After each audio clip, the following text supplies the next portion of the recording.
कि इतने बुजुर्गों का, इतने महिलाओं का आशीर्वाद मेरे सर पे है, तो मैं समझती हूँ कि सीतामढ़ी और बिहार में हमारे जीत का जो अंतर होता है वो एक अपना स्थान बनाएगा। महिला रिजर्व नहीं होता तो मैं अपने घर में आज बैठी होती, बच्चों के साथ रहती, पति के काम में रहती। जो माहौल है एनडीए का, उसका मुकाबला कोई कर नहीं सकता। 2-3 दिनों में सबका कहानी खत्म होने वाला है। तो 7 निश्चय पार्ट 2 हम अपने क्षेत्र में धरातल पर हर घर के चौखट तक, हर घर के आंगन तक पहुंचा देंगे। यही मेरा चुनावी मुद्दा है। नमस्कार, मेरा नाम केशव कुमार झा है और आप लाइव सीरीज देख रहे हैं। 2020 के बिहार विधानसभा चुनाव में जो मैदान में प्रत्याशी हैं अपने जोर शोर लगा रहे हैं कि किस तरह से चुनाव जीता जाए। इस वक्त मैं सीतामढ़ी जिले के बाजपट्टी विधानसभा क्षेत्र में मौजूद हूं और बाजपट्टी विधानसभा क्षेत्र से मौजूदा विधायक जेडीयू के डॉक्टर अंजू गीता इस वक्त हमारे साथ हैं। 2020 के बिहार विधानसभा चुनाव में एक बार फिर से नीतीश कुमार ने इन पर भरोसा जताया है और इनको मैदान में उतारा है। मैम, क्षेत्र भ्रमण कर रही हैं, आप मौजूदा विधायक भी हैं, आपको क्षेत्र का पूरा नॉलेज है, 10 साल से आप विधायक हैं। किस तरह का माहौल दिख रहा है इस बार चुनाव में?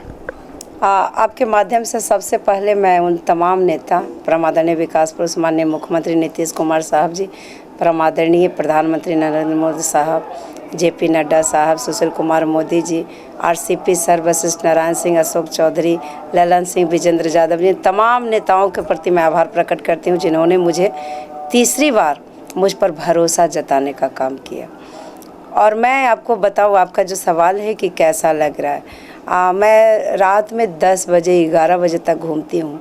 एक एक घर से लोग, महिलाएं, पुरुष, बच्चे, युवा, सारे लोग घर से निकल जा रहे हैं और वो एनडीए के उम्मीदवार के रूप में जैसे ही उस मोहल्ले में गाड़ी जाती है तो लोग खुद जिंदाबाद और बोलते ही आप विजयी हो। मतलब आप ऐसा, मेरे पास कुछ मोबाइल में फ़ोटो वगैरह होंगे, बुजुर्ग लोग इतने सर पे हाथ रख रख कर आशीर्वाद दे रहे हैं कि इतने बुजुर्गों का, इतने महिलाओं का आशीर्वाद मेरे सर पे है। तो मैं समझती हूँ कि सीतामढ़ी और बिहार में हमारे जीत का जो अंतर होता है वो एक अपना स्थान बनाएगा। नीतीश कुमार के काम पहुँचे हैं बाजपट्टी विधानसभा क्षेत्र की जनता के पास? मैं 10 साल से यहाँ एमएलए हूँ। यहाँ की जो समस्याएं थी वो मैं कई इंटरव्यू में दे चुकी हूँ। मैं जिस गांव में रहती हूँ, मेरी शादी जब हुई थी, मैं आई थी तो यहाँ मुझे रिक्शे में गाड़ी 3-4 किलोमीटर बाहर लगाकर, रिक्शे में पर्दा लगाकर, वो भी रिक्शा सड़क पे नहीं चलकर, लोग टांग करके और मुझे यहाँ पहुँचाया गया था। तो उसी दिन मेरा ये दिमाग में और दिलों में एक कोने में जगह थी कि ये सड़क बनाऊंगी कैसे। तो उसी मतलब इंस्पायर जिसको बोलते हैं कि राजनीति में आने का, मेरे हाव-भाव, मेरे आचार विचार व्यवहार से लोग नहीं बोलते कि आप एमएलए हो, लेकिन ट्रेन में, फ्लाइट में, कहीं भी लोग मिलते हैं और मैं बोलती हूँ कि एमएलए है, तो बगैर मेरे आइडेंटिटी का ही कहते आप निश्चित रूप से आप जेडीयू यानी नीतीश कुमार के पार्टी के एमएलए हों। तो आपको लग रहा है कि नीतीश कुमार ने महिला शक्तिकरण को बढ़ाया है? निश्चित रूप से। अगर जिला परिषद अध्यक्ष सीतामढ़ी का सीट महिला रिजर्व नहीं होता तो मैं अपने घर में आज बैठी होती, बच्चों के साथ रहती, पति के काम में रहती या कोई और काम में रहती। जो आज पहचान मिली है वह 2005 में जो महिला को 50% आरक्षण पंचायती राज और नगर निकाय के चुनावों में जो मिला, उसकी मैं जीता जागता सबूत हूँ, मतलब गवाह हूँ। लोग मुझे ये नहीं कि किताब और प्रिंट मीडिया, इलेक्ट्रॉनिक मीडिया के माध्यम से जानते हैं, मैं जीता जागता सबूत हूँ कि मैं पंचायती राज में जो 50% आरक्षण मिला, उसके चलते आज मैं अपनी ऊंचाइयों को, जो राजनीतिक ऊंचाइयाँ होती है, लोकतंत्र में 3 सदन होते हैं। पहला है जिला परिषद, दूसरा है विधानसभा और तीसरा है लोकसभा। तो ये 2 सभा, जो 2 सदन है, उस तक की मैंने लंबी सफ़र को दूर की है और काफ़ी स्ट्रगल। मेरा कोई बैकग्राउंड, मेरे पति, मेरे ससुर नहीं, मैं खुद अपने कर्म के बदौलत अपने कार्यकर्ता साथियों के साथ रहकर काम करके इस मंजिल को हासिल किया। नीतीश कुमार ने आपको मौका दिया, आप महिला थी, आपने महिलाओं के लिए क्या किया? मैं तो महिलाओं के लिए काफ़ी काम किया, जैसे जीविका की दीदी को प्रोत्साहन करना, और इसके अलावा मैं अपने क्षेत्र में, जैसे मेरा क्षेत्र विधानसभा जो है वो पहली बार अपने अस्तित्व में 2010 में नए परिसीमन में आया तो जाहिर सी बात है 6 पंचायत कुछ दूसरे पुपरी विधानसभा में था, 4 पंचायत सुरसन में रहा, कुछ पंचायत सैदपुर में था, कुछ पंचायत सीतामढ़ी में था, तो इस तरह से विभक्त था। तो वो बिखरे हुए थे, मेरे विधानसभा बिखरा हुआ था। उसे समेत करने का और विकसित करने का, उसको क्या व्यवस्थित करने का, शिक्षित करने का मेरे ऊपर बहुत बड़ी चुनौती थी। चाहे स्वास्थ्य के सेक्टर में हो, चाहे आपको रोड पुल पुलिया के मामले में हो, चाहे आपको स्कूलों की बहुत स्थिति खराब थी। हमारे क्षेत्र में 2 प्रोजेक्ट कन्या उच्च विद्यालय, एक सिवाई पट्टी में और एक बहड़ा में, दोनों बहुत जर्जर स्थिति में थी। बेटियों को मतलब मैं कह नहीं सकती हूँ कि 2010 में बहुत परेशानी होती थी। तो उस बीच में हमने उसमें +2 में करवा करके ये करवाया, पढ़ाई करवाई और बिल्डिंग बने तो बेटियों को काफ़ी सुविधा मिली। साइकिल योजना से तो मिली ही सुविधा, उसे तो उड़ान मिली। और हमने महिलाओं को, मैं अपने क्षेत्र की महिलाओं को, जो निरक्षर महिलाएं हैं, पुल पुलिया, सड़क बनवाई, हॉस्पिटल बनवा दी। जो पीएससी थे एकदम जर्जर स्थिति में, उसे कम्युनिटी हेल्थ सेंटर में कन्वर्ट करा के बनाई। बहुत बड़े बड़े भवन, प्रखंड कार्यालय, अंचल कार्यालय, आवास परिसर के साथ बनवाने का काम की। पर्यटन विभाग से भगवान बोधायन जो बाजपट्टी में है, उनके बारे में कोई नहीं जानता था। इतने 76 साल देश आज़ाद हुए, सारे जनप्रतिनिधि, कभी किसी ने क्वेश्चन तक नहीं किया। लेकिन मैं इन 10 वर्षों में मुझे सफलता मिली, क्योंकि जो सर्वबोधायन भगवान जो हैं, वो आर्यभट्ट है, जिन्होंने गणित में पाई का आविष्कार किया था, उनके समकालीन है। आज वहाँ माननीय मुख्यमंत्री महोदय पिछले साल आए, इसी साल पिछले 19 में आए, जल जीवन हरियाली के दौरान आए, और वहाँ पे बहुत अच्छा व्यवस्थित हुआ। और मुझे बताते हुए खुशी हो रही कि मैं उस धरती का जनप्रतिनिधित्व करने का मुझे मौका मिला है, जहाँ बिहार के सबसे पहले देश आज़ाद में शहीदी होने वाला शहीद रामफल मंडल की भूमि है। मैं उनके नाम से सामुदायिक स्वास्थ्य केंद्र का नामकरण करवाई, क्योंकि उस समय मैं कैबिनेट में मिनिस्टर थी। उनके गांव में जाने वाला पुल का निर्माण कराई, उस पुल का नामकरण भी मैं शहीद रामफल सेतु करवाया। उनके गांव में एक अपने विधायक फंड से शहीद रामफल मंडल का प्रतिमा के साथ एक छोटा सा पार्क बनवाने का काम की। तो ये जो लोग नहीं कर रहे थे, उन कामों को भी हमने उठाने का काम किया। लेकिन मुझे इतने में भी सुकून नहीं मिला, मुझे लगा कि मुझे और कुछ करना चाहिए। और ये बात तब जगी जब 8 जून को हमारे नेता माननीय मुख्यमंत्री नीतीश कुमार साहब जी और राष्ट्रीय अध्यक्ष जनता दल यूनाइटेड के, उनका फरमान था कि कोई भी MLA, MP, MLC, Rajya Sabha member हो, सबको अपने बूथ पर सदस्यता ग्रहण करना है। तो मैं उस दिन अपने बूथ पर बैठी, बहुत लंबी कतार लग गई और लोग मुझसे स्टैम्प, मतलब अंगूठे का निशान लगाने के लिए स्टैम्प पैड का मांग किया। तो हमने बोला क्यों, आप साइन करिए। तो साइन करने वालों की संख्या बहुत कम थी।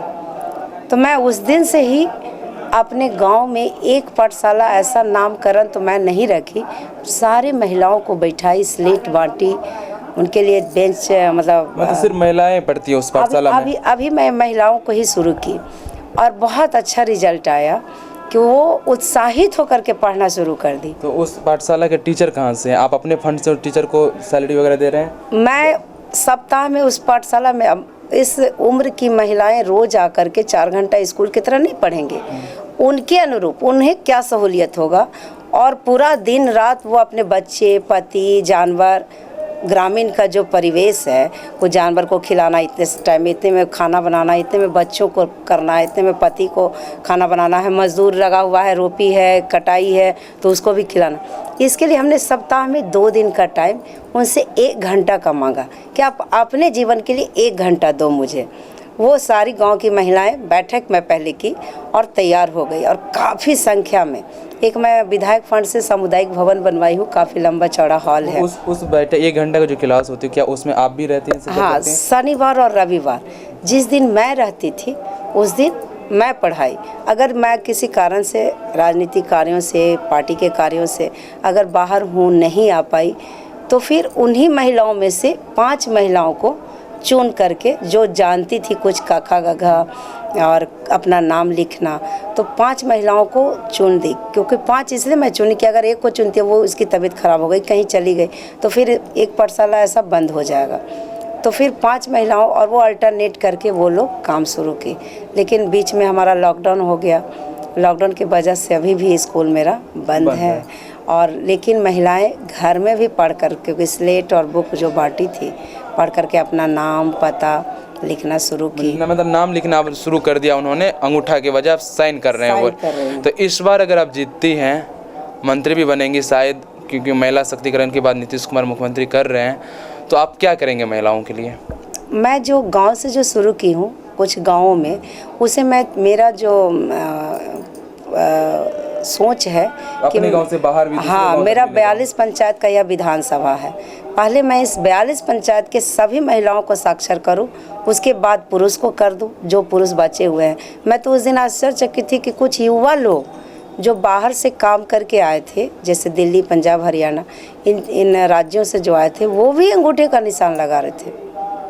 तो इन सारे लोगों को साक्षर करना, मैं आभार प्रकट करती हूँ माननीय मुख्यमंत्री महोदय को। जिस समय मैं जिला परिषद अध्यक्ष थी, तो एक अक्षरांचल योजना चला था, क्योंकि तुरंत उस समय पंचायत और नगर निकाय के चुनाव में हम महिलाओं को जो आरक्षण मिला था, आरक्षण मिला, हम लोग जीत कर आ गई थी महिलाएं।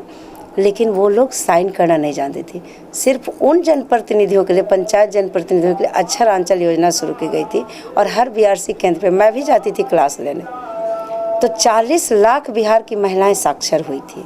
अगर मैं 42 पंचायत में यह इसे मुहिम चलाकर कर लेती हूँ, तो इसका असर दूसरे क्षेत्रों में भी पड़ेगा, दूसरे जिलों में भी पड़ना शुरू हो जाएगा।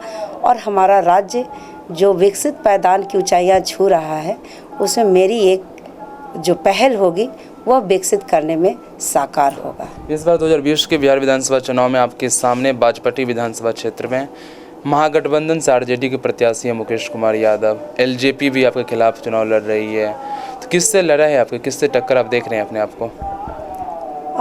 अभी तो नॉमिनेशन हुआ है, विड्रॉल होगा, लेकिन जो माहौल है एनडीए का, उसका मुकाबला कोई कर नहीं सकता। 2-3 दिनों में सबका कहानी ख़त्म होने वाला है, वो आप खुद देख लीजिएगा। और जहाँ तक उम्मीदवार के कैरेक्टर, उनके आचरण, उनके व्यवहार, उनके काम करने का तरीका, जो लोग गड्ढे में चलते थे, इधर मैं रेलवे लाइन के इस साइड की बात कर रही हूँ, तो आप रसलपुर से चलकर आइए, पिपराढ़ी, सुपलगढ़ा, उसके बाद चिनकी तकिया, बलभिसवा, पटदौरा, पथराही, महुआइन, मदरापुर, नारायणपुर, गड़ैया, बंटोलवा, ये सब सड़क, ये सब में लोग जाते नहीं थे। और जहाँ मेरा गांव है मधुबन बसा पश्चिमी बसहा गांव, वहाँ आज मतलब 10 साल 15 साल पहले बेटी की शादी करने में लोग सोचते थे, कहते थे उस गांव में शादी नहीं करेंगे, वहाँ जाने आने का भी रास्ता नहीं, कैसे लोग रहेगा। तो ये स्थिति थी। आज उससे बहुत लोग आगे निकल गए। आज जो दूसरे उम्मीदवार रैलियां निकालते हैं, बाइक चलाते हैं, रात को जा रहे हैं, वो मेरा देन है। तो वो लोग जानते हैं कि जो रोड बनवाई है उसके विरोध में लोग आए हैं। बोलती नहीं है मतदाता मालिक, लेकिन वो लोग चुपचाप मन बनाकर बैठी हुई है कि कौन मुझे सुविधा दिया है, कौन मुझे शांति, अमन, चैन बाजपट्टी में रखा है, उसी महिला को, उसी बहू को, उसी बेटी को। क्योंकि मैं कभी भी अपने आप को विधायक के रूप में नहीं, जिला परिषद अध्यक्ष के रूप में नहीं और मंत्री के रूप में पेश नहीं आई हूँ। अपने लोगों से, अपने महान मतदाता मालिकों से, अपने शुभचिंतकों से, अपने कार्यकर्ता साथियों से, सभी एनडीए कार्यकर्ता साथियों से, उनकी बहू के रूप में और उनकी सेवक के रूप में काम करने का काम की हूँ। तो ये एक जो गाढ़ विश्वास है जनता और जनप्रतिनिधि के बीच में, यह मैं सौभाग्यशाली हूँ कि मुझे प्राप्त है। मेरा आखिरी सवाल है कि इस बार अगर आप जीतती हैं तो सबसे पहले काम क्या करेंगे? सबसे पहला काम मेरा होगा, जो हमारे नेता, हमारे पार्टी की ओर से जो इस चुनावी विधानसभा 2020 का जो एजेंडा है 7 निश्चय पार्ट 2, उससे निश्चित रूप से इम्प्लीमेंट कराकर सारे आम आवाम को उसे लाभान्वित कराना। क्योंकि मैं कहूँ कि ये काम करवाऊँगी, वो काम, 7 निश्चय पार्ट 2 में चाहे हमारे युवाओं का रोजगार का हो, हमारी महिलाओं को सशक्तिकरण का मामला हो, पुल पुलिया का मामला हो, सड़क, एक भी घर अगर कहीं चौर में या फिर कहीं दूर पे बसा हुआ उसे भी उस सड़क से जोड़कर यातायात की सुविधा देने की बात उस 7 निश्चय पार्ट 2 में है। किसानों का मामला हो, जो हमारे राज्य ही नहीं हमारे देश की सबसे मजबूत शक्ति किसान भाई हैं, मजदूर भाई हैं, उनका भी कि उनके खेत पे बिजली पहुंचाना है। उनके खेत में जब बिजली पहुंचेगी तो उनके खेत में पानी पहुंचेगा, उन्हें पटवन की सुविधा मिलेगी। जो डीजल खरीदते हैं, इतनी महंगाई हो जाती है, डीजल अनुदान भी सरकार को भी बचत होगी बिजली के आने के वजह से। तो 7 निश्चय पार्ट 2 हम अपने क्षेत्र में धरातल पर हर घर के चौखट तक, हर घर के आंगन तक पहुंचा देंगे। यही मेरा चुनावी मुद्दा है और मैं विजयी होती हूं तो मैं निश्चित रूप से इस पे काम करूंगी। और कुछ जो मैं क्षेत्र भ्रमण करती हूं तो व्यक्तिगत सुविधाएं जो थोड़ी गति धीमी है, जैसे बहुत सारे बुजुर्ग हैं, मेरे नेता ने तो 60 वर्ष से ऊपर जितने हैं वृद्धजन पेंशन योजना शुरू की, लेकिन कुछ लॉकडाउन के वजह से भी गति में कमी आई, कुछ लोगों की प्रशासनिक कुछ लापरवाही से भी गति में कमी आई, तो मैं उसे स्पीड भरूंगी। राशन कार्ड, 1 नेशन 1 कार्ड हमारे प्रधानमंत्री महोदय ने जो लागू किया है उसमें भी थोड़ी गति मुझे, मैं क्षेत्र में जा रही हूँ तो कम महसूस हो रहा है। उसे मैं एक फोर्स लगाकर चुनौती के रूप में एक अभियान चला करके इन 2-3 जो सामाजिक समस्याएं हैं लोगों के बीच में, मैं उसे पूरा करूँगी और वे 2-3 महीने के अंदर 2-3 महीने के अंदर इन सभी कामों को कंप्लीट करेंगी डॉक्टर रंजू गीता, जो कि बाजपट्टी विधानसभा क्षेत्र से जेडीयू के प्रत्याशी हैं और महिला शक्तिकरण को मजबूत करेंगे। कैमरामैन गुड्डू के साथ केशव कुमार झा, लाइव सिटीज, बाजपट्टी।